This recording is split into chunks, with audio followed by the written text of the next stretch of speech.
Let's ask former Congresswoman and Democratic presidential candidate Tulsi Gabbard. I mean, at this point, they should have dropped these articles. You got to start an impeachment investigation if you're going to crack the rest of these bank records, because that's where the money is. Yeah, Jesse, there's no question in my mind that if these allegations are true, of course he deserves to be impeached. But even more than that, these are criminal actions, and he should be in jail if he's found guilty. But I think, I look back to the Trump impeachment proceedings, and we got to ask ourselves some important questions here. Number one is, what are we hoping to accomplish if impeachment is to occur? Is it to get rid of Joe Biden?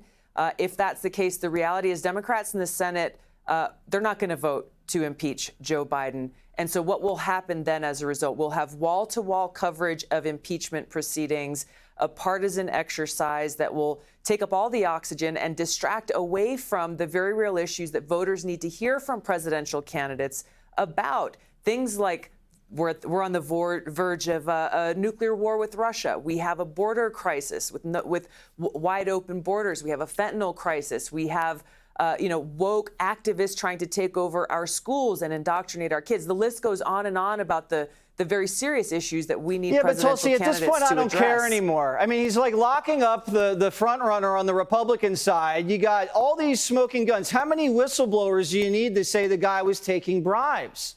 Were you just not going to impeach because it's going to be a distraction? I want the distraction. I think that's the main event. If you have a corrupt plagiarist who's taking bribes and selling out the country for policy, and he's sitting there flaunting it like, oh, you haven't found the money yet, I'm not going to put up with that, and I don't think the American people should either. I think we need to look at what the consequence of that will be. We should not put up with this criminal activity. There's no question about that.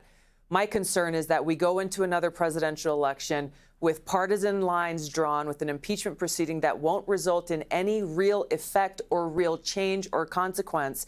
And even if by some chance, even by some 1 in a million chance, Democrats join Republicans in the Senate to impeach him, we end up with a president, Kamala Harris, who will be exactly the same as Joe Biden. No, I think you just got to cleanse the guy. You got to just get him out. Expose the corruption. If it doesn't go anywhere, let's vote him out. Expose the corruption and let's vote him out. You can do both. You can do the impeachment. You can expose the corruption, because they have massive subpoena power when you have an impeachment investigation. Blanket the subpoenas everywhere, willy-nilly, in every bank. Don't hold back. Show the country how this guy's on the take, and then you can have an election.